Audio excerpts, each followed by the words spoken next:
apa yang sebenarnya melindungi kapal Nabi Nuh saat dunia tenggelam. Saat kapal Nabi Nuh mulai berlayar, tentu saja perjalanannya tidak semudah itu.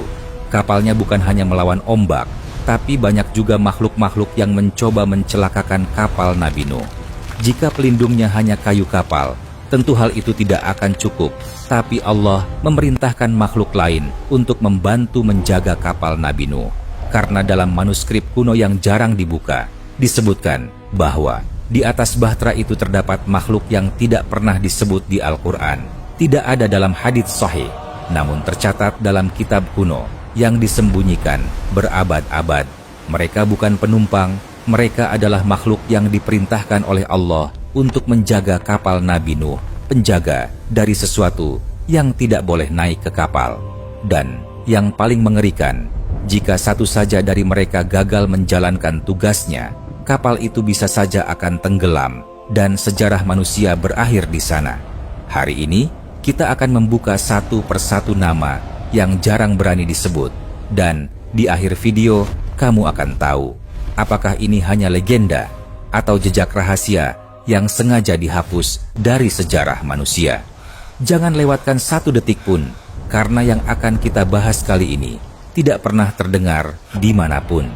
Saat hujan tidak berhenti selama 40 hari dan 40 malam, ketika langit seakan terbelah dan bumi memuntahkan air dari perutnya. Tapi, bumi bukan hanya mengeluarkan air, tapi juga mengeluarkan makhluk yang telah lama tinggal di kedalaman bumi. Bahtera Nabi Nuh bukan hanya menghadapi ombak, tetapi juga sesuatu yang jauh lebih gelap. Para ulama menyebut, di bawah gelombang, di atas awan, dan di sekitar kapal, berkeliaran makhluk yang sangat tidak biasa, bahkan belum pernah ditemukan dimanapun. Dan untuk melindungi bahtera itu, disebutkan bahwa Allah mengizinkan makhluk-makhluk penjaga yang tugasnya hanya satu, memastikan sejarah manusia tidak berakhir di malam itu. Lalu, apa sajakah makhluk yang Allah perintahkan untuk menjaga bahtera Nabi Nuh? Mari kita bahas satu persatu. Namun ingat, ini bukan kisah akidah. Ini adalah riwayat legenda kuno yang tercatat dalam kitab kuno. Sekarang, mari kita buka satu persatu. 1. Nas-Nash, makhluk penjaga batas dunia. Disebutkan di dalam kitab Ajaibul Makhluqat, karya Imam Zakaria Al-Qazwini. Dalam manuskrip kuno yang ditulis lebih dari 800 tahun lalu, Imam Al-Qazwini menyebut satu makhluk yang disebut Nas-Nash. Ia bukan manusia, bukan jin, dan bukan pula hewan. Nas-Nash digambarkan sebagai makhluk dengan satu mata, satu tangan, dan satu kaki, seakan tubuhnya terpotong di tengah dimensi. Namun anehnya, ia bisa bergerak dengan kecepatan luar biasa, meloncat dari satu sudut ke sudut lain dalam sekejap. Para penulis kuno percaya, Nas-Nash berasal dari wilayah perbatasan antara alam manusia dan alam gaib. Ia hidup di tempat-tempat yang tidak sepenuhnya terang dan tidak sepenuhnya gelap. Saat banjir besar terjadi, bukan hanya air yang naik, tetapi juga batas antara dunia manusia dan dunia jin mulai melemah. Dalam kisah ini, Nas-Nash ditempatkan di bagian kapal yang paling gelap, di antara kandang, ruang sempit, dan sudut yang tidak pernah terkena cahaya.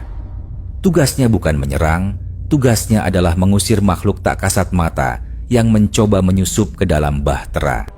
Konon, setiap kali jin mendekat, Nas-Nash akan mengeluarkan suara rendah seperti gema batu retak, suara yang membuat makhluk gaib menjauh seketika. Sebagian ulama tafsir klasik memahami kisah Nas-Nash bukan sebagai makhluk nyata, melainkan simbol dari penjagaan ilahi, bahwa di saat kekacauan terbesar, Allah tetap menjaga batas dunia. Nas-Nash mewakili ketakutan manusia terhadap yang tak terlihat dan keyakinan bahwa ada kekuatan yang mencegah kekacauan menjadi total. Dan di tengah badai yang menenggelamkan dunia, makhluk itu berdiri di sudut gelap bahtera sebagai penjaga yang tidak pernah disebut, namun selalu diceritakan dalam bisikan sejarah.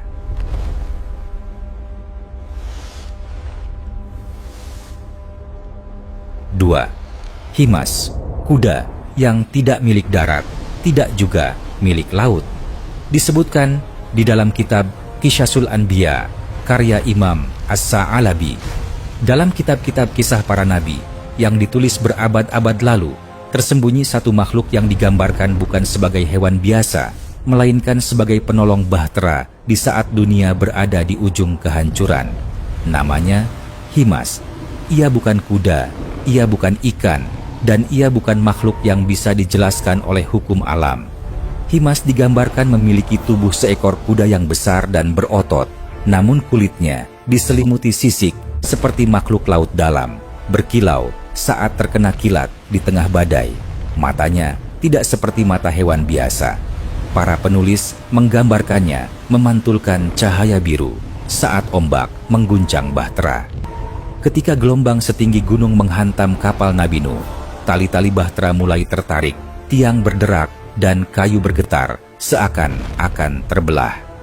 Dalam kisah ini, Nabi Nuh memerintahkan Himas untuk turun ke air yang mengamuk. Makhluk itu melompat dan tubuhnya seolah menyatu dengan lautan, dengan kekuatan yang digambarkan lebih besar dari 1000 kuda.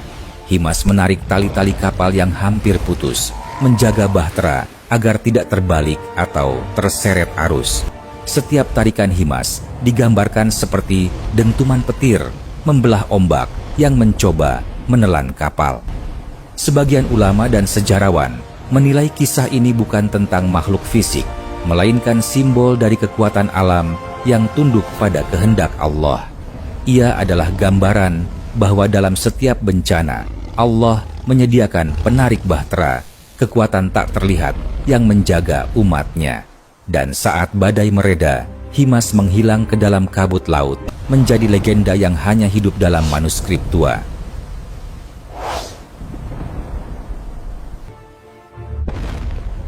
Tiga, Aqrab Al-Kabir, kalajengking raksasa penjaga sisi bahtera. Disebutkan di dalam kitab Al-Bidayah wan Nihayah, karya Imam Ibnu Katsir. Di antara kisah-kisah paling mengerikan dalam catatan kuno tentang bahtera Nabi Nuh, tidak ada yang membuat para penyalin manuskrip berhenti menulis selain satu nama, Aqrab Al-Kabir. Namanya berarti kalajengking besar. Namun, para penulis menegaskan, ini bukan sekadar hewan yang diperbesar. Makhluk ini digambarkan memiliki tubuh sekeras besi, berlapis cangkang hitam legam, dan ekor melengkung setinggi tiang kapal, dengan sengat yang menyala merah seperti bara. Matanya disebut bercahaya kekuningan.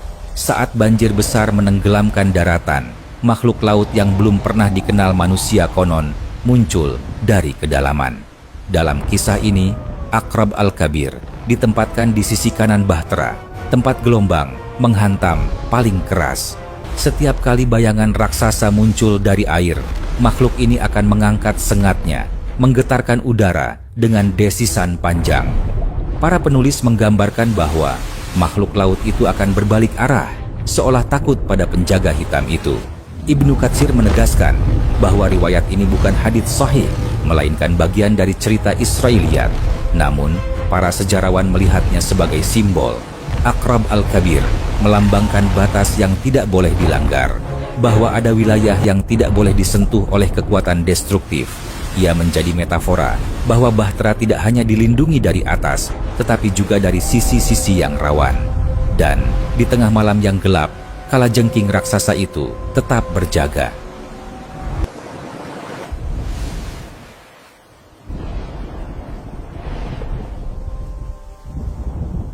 4. Thairul Lail, penjaga langit malam di atas bahtera. Disebutkan di dalam kitab Qisasul Anbiya, karya Imam Wahab bin Munabbih. Saat banjir besar mencapai puncaknya, malam seperti tidak lagi memiliki bulan, tidak ada bintang, hanya kegelapan pekat dan hujan yang turun seperti tirai hitam dari langit. Dalam kegelapan inilah, para penulis kisah kuno menyebut satu makhluk yang disebut Thairul Lail, yang berarti burung malam. Ia bukan burung biasa. Sayapnya digambarkan membentang lebih lebar dari layar kapal dengan bulu gelap yang menyerap cahaya, seolah-olah malam itu sendiri hidup dan terbang. Matanya merah redup, menembus kabut dan hujan, melihat bahaya sebelum bahaya itu terlihat. Tugas Thairul Lail adalah mengawasi dari atas.